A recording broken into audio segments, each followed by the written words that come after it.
Dustin Hoffman, qui donne rarement des interviews, était à Berlin pour la promo de Rain Man, le film de Barry Levinson, ours d'or du festival pour le moins discutable.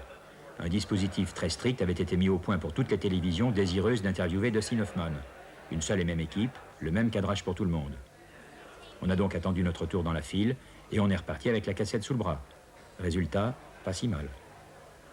In the old days, 30 years ago, you would meet someone like you, and that would be a 2-3 hour interview before television. Now you come in with your cassette. They say, how do you do? Berlin. The cassette goes in, you talk for 10 minutes, the cassette comes out, you take it back to your station. Nice to meet you, Berlin. Next person comes in, how do you do? Madrid. Madrid goes in, 10 minutes, out. Portugal, nice to meet you. Switzerland, nice to meet. And you do, you know, and it's not satisfying for the interviewer. They just begin to establish some kind of a rapport, and the lady comes in and says, you know, that's it. It's a bit like a horror house, isn't it? Yeah. I mean, or being at the dentist. I don't know. But both of us are hookers in a sense. I mean, you satisfy the client, you know, 10 minutes, he has the orgasm, they bring in the next one. You know. But the interviews themselves are interesting. And one of the things that's interesting is that if you get the same question, sometimes a new answer pops in. You'll give the same answer, maybe 3 times, and then suddenly the 4th time, your brain, a new answer comes into your head, and it's an insight for yourself. Like the other day, I've always heard sometimes there's certain questions which are always the same. Why do you pick only challenging parts? Why do you only... And I said, and I always would say, because it's, you know, I pick what's interesting. And suddenly it occurred to me that I don't ever pick a part because it's challenging, and I don't. I mean, it's crazy. Where is the challenge? And, you know, but I said, if I were to do that, and that is an interesting idea, now I'm going to pick a part only because I want to be challenged. Therefore, what is the most challenging part I can find? The most challenging part I could find would be something that I had absolutely no interest in whatsoever. That would be a challenge. And in the worst script I ever read.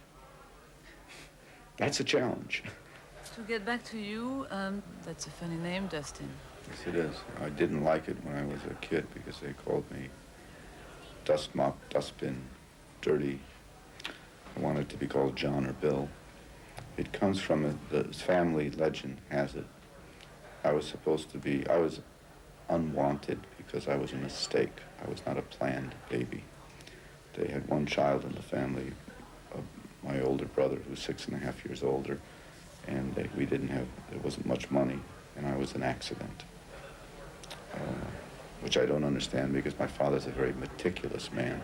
And I even asked him, with such a meticulous personality, why didn't you use a prophylactic? He said, don't ask me that, I don't know. Anyway, I was a mistake, and I was born in the hospital, and for some reason, they thought I was going to be a girl, and they didn't have any boys' names picked out, and days went by. My mother was in a room with, I think, 3 or 4 other women who had just had babies. And as I understand it, on the 5th or 6th day, a nurse came in and said, you're going to have to name your child. And it was 1937, hate to admit. And in the next bed, there was a woman who had given birth to a child with a movie magazine, of all things, opened up. And it was an article about Dustin Farnham, who was a silent movie cowboy actor. He had a brother, William Farnham. And before there had been films, they were Shakespearean actors. So they said, Dustin. I don't know whether I think my mother, it would have been my mother who thought it was an interesting name. That's what I heard. So that you were predestined to be an actor, probably. Well, I could have been a cowboy. I do know that success has altered me. It's altered everyone around me. My family, father, mother, brothers, aunts, uncles, everyone that I meet. I mean, suddenly the behavior of everyone changes, for better or worse. And God knows, and I've always felt that it brings everything to the surface, brings my own worst aspects, and maybe some better ones hopefully, to the surface. But it just does, it just alters. I know I'm different than I would have, certainly different than if I would have been a colossal failure and couldn't get work, couldn't get a job, still on unemployment checks. Yes, I would say it would be a different kind. So you're going to get the Oscar for Best Actor? What happens? If I don't win, I will have it disputed. I'll make Gene Hackman pee in a bottle, and we'll find some steroids. If you do win, what are you going to do? You're going to put it in the They're fireplace? not going to check my urine if I win, I'll tell you that. I'm not peeing in any bottle. I'd love to see Best Picture. I mean, that's what I mean, that in a sense, it's an honor to win.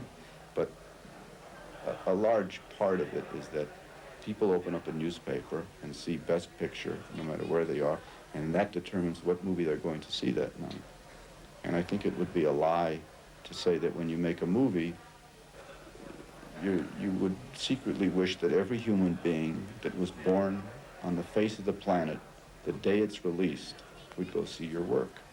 How do you work with directors or let directors work with you because you're such a big star? I mean, do you still let them direct you? Or what do you expect from a director? Oh, well, sure. I mean, you need to be directed. I think the mythology about a big star is that you're there by yourself. It's all relative. The director's a big star. The writer, by that point, is one of the highest paid and better writers. The producers, the other principal actors are stars. So it's all the same playing field. If you think you're McEnroe, you're playing Willander. The director is Boris Becker or whatever. And I always think a bad director is like a bad date. They do the same thing that a bad date does. You know, you go out with a man, and he's already decided what the evening is. You're going to have some wine, right? Bring her some wine. Give her the meat. You'll love the meat. You know what I mean?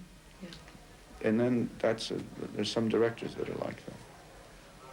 Because the role of a director many times is that of a chauvinist.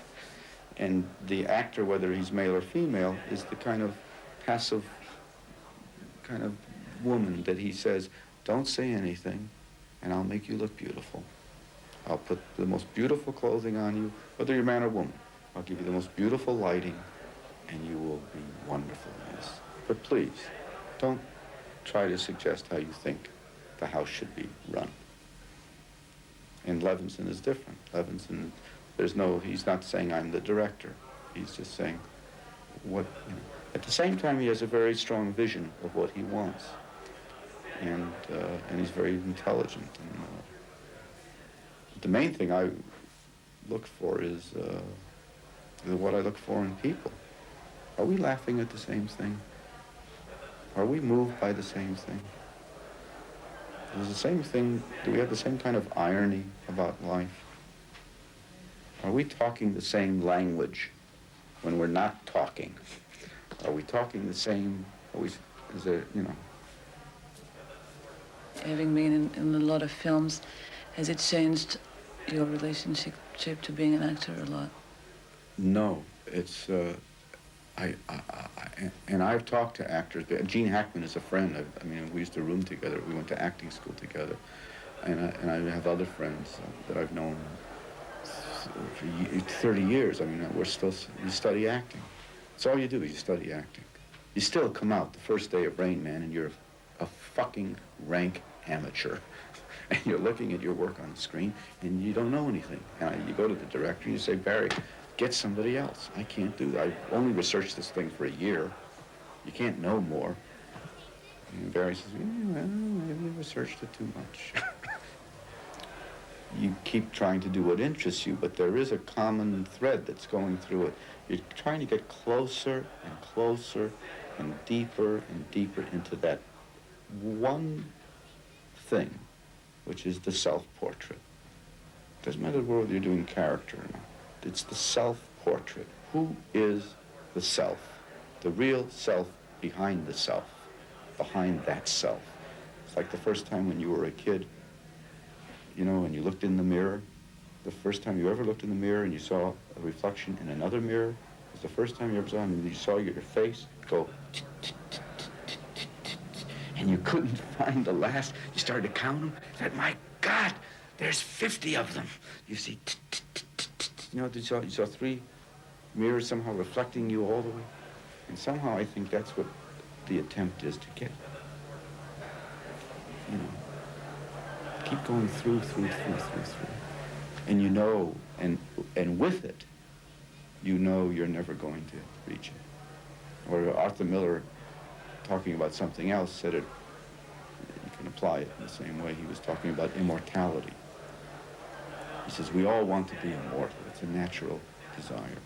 He says, but once having achieved it, let's say, even if you achieve it, even if you've written Death of a Salesman, it's going to be you know, he says, at best, it's like carving your name on a cake of ice on a hot July day.